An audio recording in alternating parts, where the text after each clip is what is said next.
Hola, buenas noches. Soy el representante del equipo 7 y les voy a hablar sobre el cáncer de ovario, también conocido como el asesino silencioso. El cáncer de ovario es una de las enfermedades en las que las células van a reproducirse de una forma descontrolada y pues van a causar una serie de síntomas y signos que pueden llegar incluso a la muerte. Este cáncer es el tercer cáncer ginecológico más frecuente y es el cual presenta el peor pronóstico. Este es tres veces más letal que incluso el cáncer de mama. El cáncer de ovario va a estar dividido en tres tipos de células, o se desarrolla a partir de tres tipos de células: las células epiteliales, las células germinales y las células estromales, que pues son las células presentes en el ovario.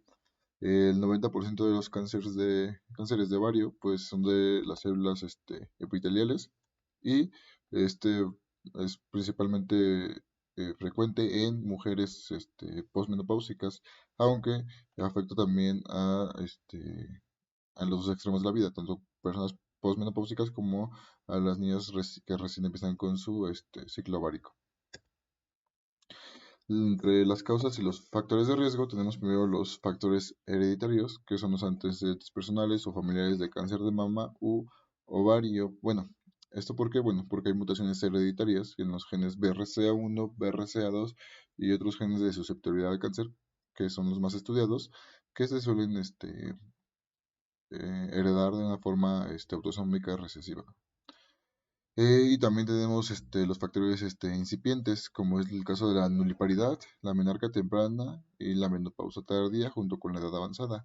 Esto porque nos condiciona a mayores cantidades de ciclos, ya sea ováricos o sí, ováricos, en los que las hormonas van a estar estimulando más veces a los folículos y por ende va a haber más ovulaciones y estas ovulaciones van a generar un mayor estrés, condicionando pues mm,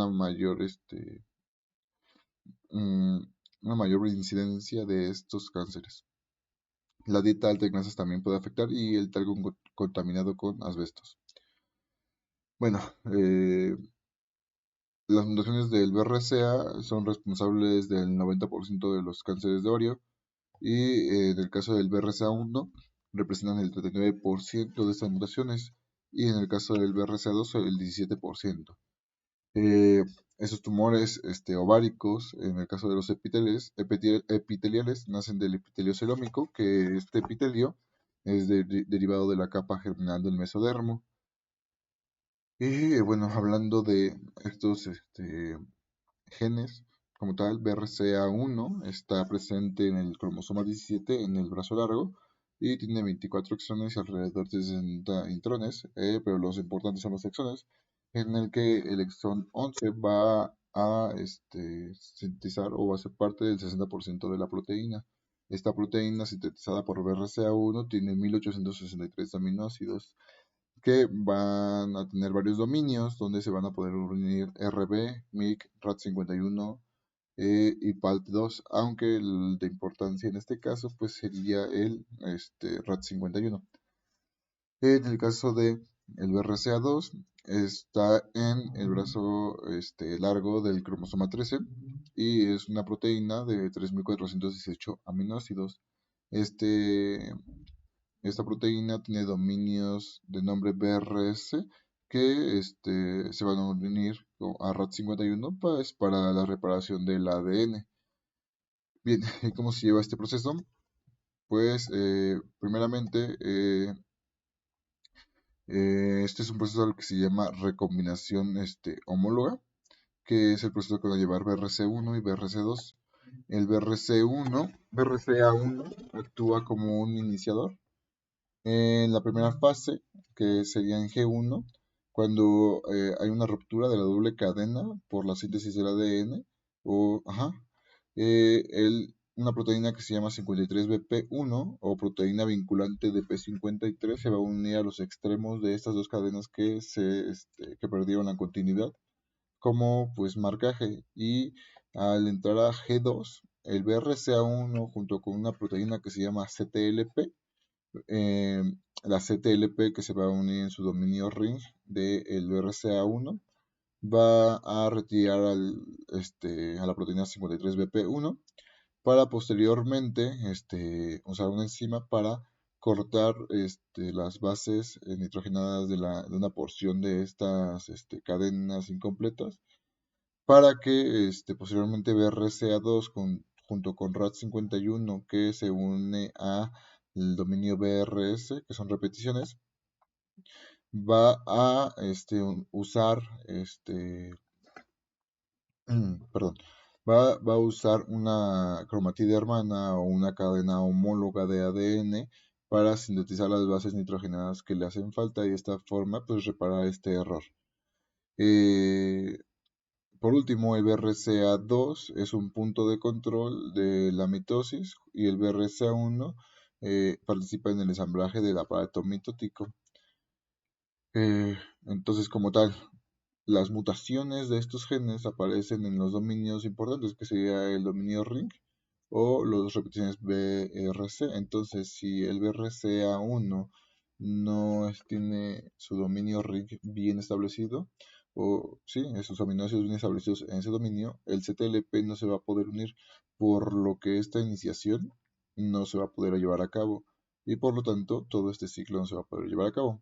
En dado el caso de que la afección sobre BRCA1 no, bueno, más bien no sea sobre BRCA1, sino BRCA2, la iniciación puede llevarse de manera normal, pero en la parte en la que la BRCA2 junto con RAD51 van a unirse a una cadena homóloga para poner las bases nitrogenadas faltantes, pues no se va a llevar a cabo porque las mutaciones genéticas presentes en BRCA2 son de las repeticiones BRC, entonces no va a estar unido RAD51. Entonces, si tenemos que nos falta las moléculas que nos ayudan a suprimir estas alteraciones genéticas, además, aunado a los factores ambientales que ya mencioné, pues nos va a dar una mutación genética y nos va a llevar a padecer pues cáncer.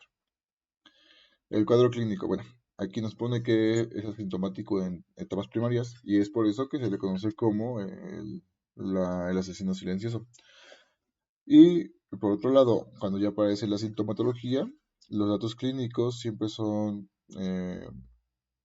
de problemas gastrointestinales, como aumento de tamaño abdominal, la hinchazón, fatiga, dolor abdominal como tal, la indigestión, la polaquiuria y el dolor pélvico. Ahí están sus porcentajes de cada uno. Entonces, en el diagnóstico, como tal, pues tenemos una deficiencia en el diagnóstico oportuno y es común que se les haga un diagnóstico erróneo.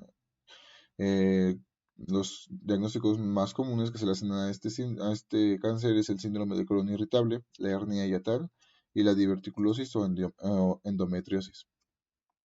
Eh, la enfermedad se suele diagnosticar en el 75% de los casos en un estadio 3 o 4, en esto en la escala de Figo. Y bueno, aquí les pongo el CA125, empezando con diagnóstico, pues esta es una proteína de membrana que se expresa cuando está presente este cáncer, pero no es tan específica, pues suele aparecer en otros momentos, ya sea patológicos o fisiológicos, en el ovario, ya sea durante la ovulación o, por ejemplo, en la endometriosis. Y dentro de los estudios de imagen tenemos que el de primera línea es el de el ultrasonido, ya sea transabdominal o el transvaginal. El transvaginal es superior, pues su imagen es de mayor definición, pero el más utilizado es el transabdominal, puesto que el transvaginal pues es un poco más invasivo. Este nos va a ayudar a diferenciar entre masas quísticas simples o masas sólidas, pero que pueden ser benignas o no. Además de que nos ayuda a observar claramente la estructura del ovario y su vascularización, sabiendo que el aumento de vascularización en algún tejido nos puede hablar de neovascularización precedida pues de una neoplasia.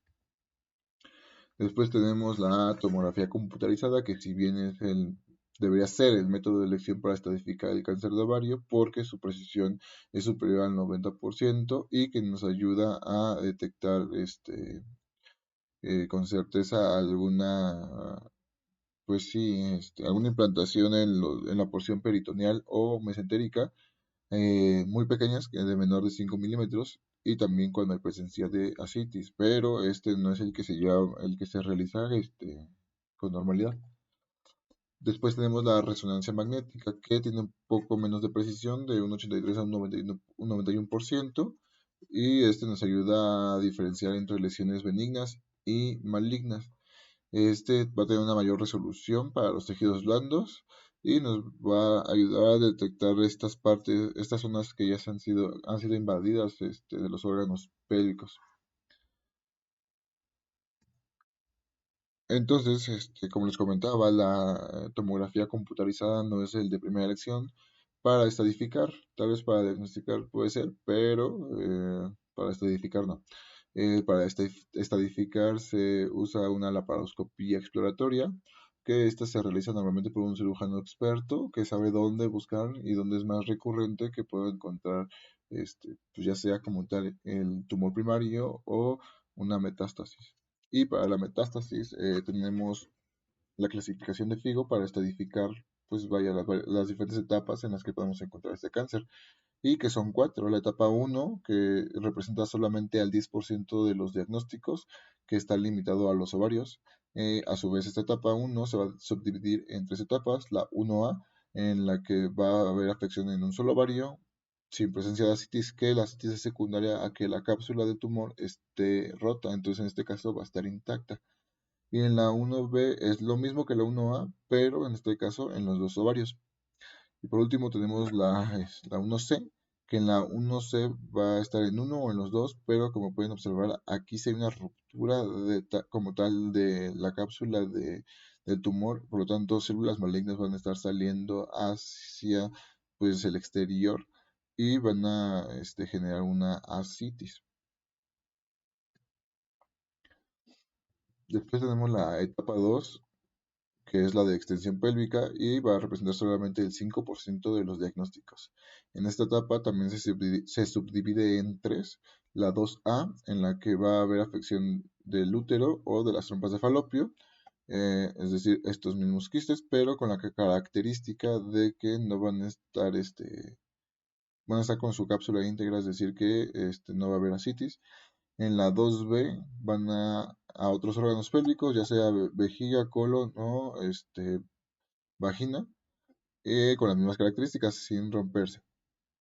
Y por último, la 2C, en la que va a tener pues, totalidad de extensión pélvica o varias zonas pélvicas, pero con los factores del 1C, es decir, que va a estar rota la cápsula y que va a haber ascitis porque todas las células malignas empiezan a salir al exterior.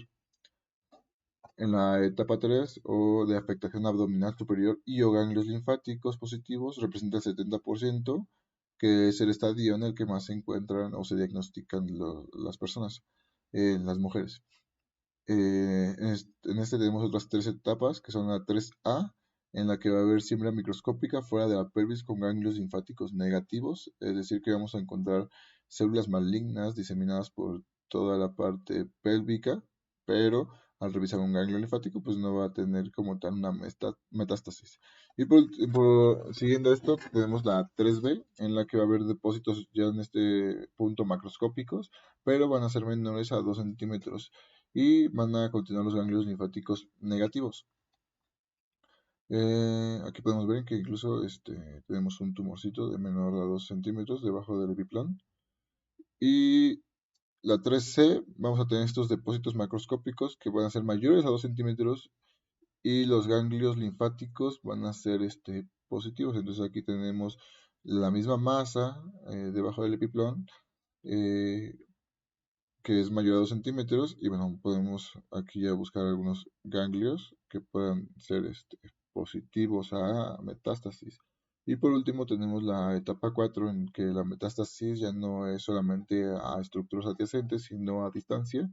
Y los más comunes o los órganos más comunes afectados son el pulmón y el parénquima hepático. En el caso del pulmón, pues hablamos de la pleura, en el que los casos representan un 15% de los diagnósticos.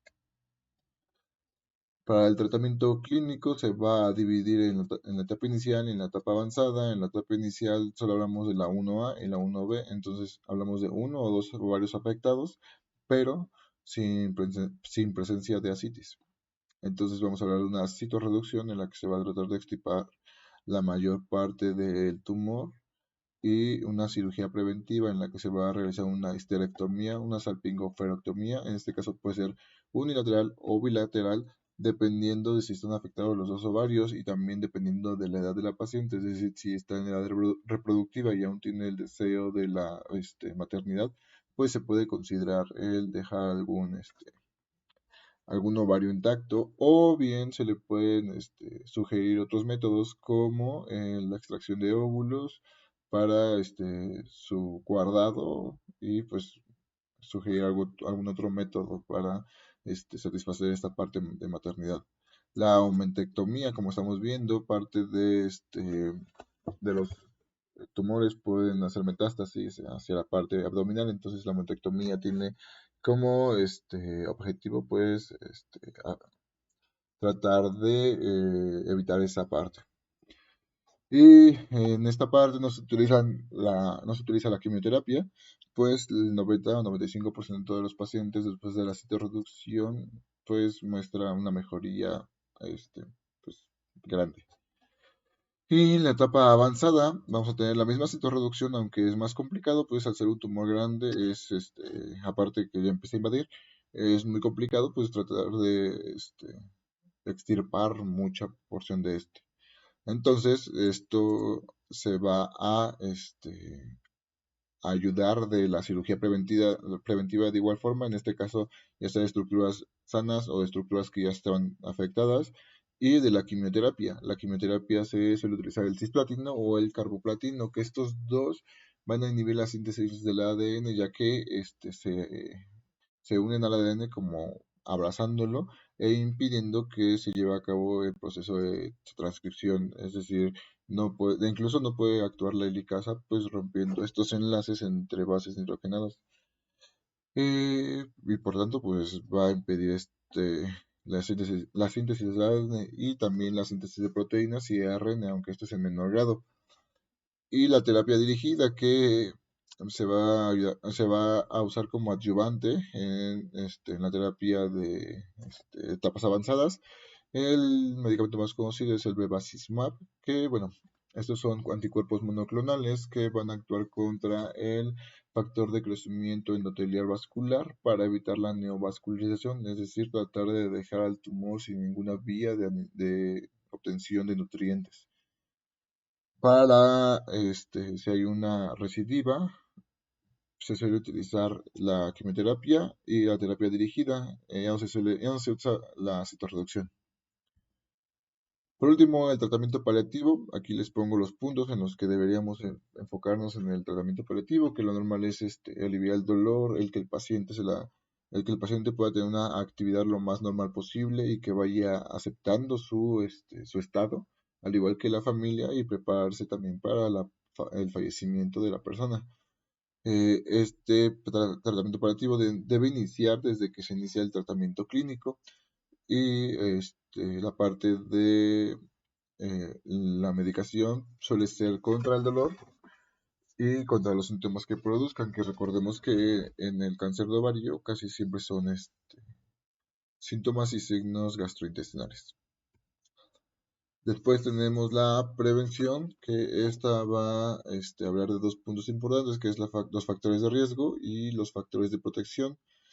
Los factores de riesgo más comunes o los más conocidos son los antecedentes familiares de cáncer de ovario, el riesgo hereditario, que viene de lo mismo, la terapia de reemplazo hormonal, hablar del peso y la estatura y de si sufre o no la paciente endometriosis. Y los factores de protección de los cánceres de ovario son los anticonceptivos orales, la ligadura de trompas, el tener hijos, la salpingectomía y la lactancia. La salpingofactoremia reductora de riesgo se realiza cuando se tiene un estudio de ADN en el que se detectan ya estas mutaciones de BRCA1 o BRCA2, aunque no se suelen hacer muchos estos estudios porque suelen ser pues, de un costo alto. Factores que podrían afectar el riesgo de cáncer que no están bien dilucidados podría ser la alimentación, el uso de bebidas alcohólicas, el uso de aspirina o de algún otro AINE y el tratamiento de esterilidad. Por último, recordar que el 8 de mayo es el Día Mundial del Cáncer de Ovario y si bien este día se suele hacer campañas sobre la prevención y la detección de signos y síntomas tempranos, pues estos signos y síntomas suelen ser muy específicos, por lo que aún en estos días la detección del cáncer suele ser pues tardía. Y eso sería todo. Muchas gracias por su atención.